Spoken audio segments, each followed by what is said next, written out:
आप मुंबईमधील सर्व 227 जागा स्वबळावर लढवणार, उमेदवारांची यादी जाहीर, तर महाविकास आघाडीला फटका बसण्याचीही शक्यता।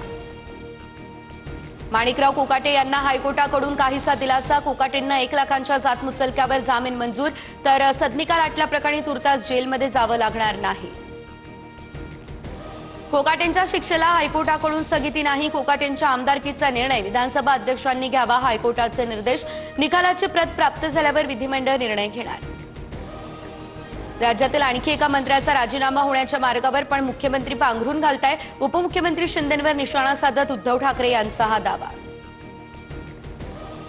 सातारा ड्रग्ज प्रकरणी ठाकरेंच्या खासदाराचं अमित शहांना पत्र, छापा टाकलेल्या जागेजवळच एकनाथ शिंदेंच्या भावाचं रिसॉर्ट, तिथून ड्रग्ज फॅक्टरीमध्ये जेवण जायचं, आरोप करत शिंदेंच्या राजीनाम्याची पत्रातून मागणी।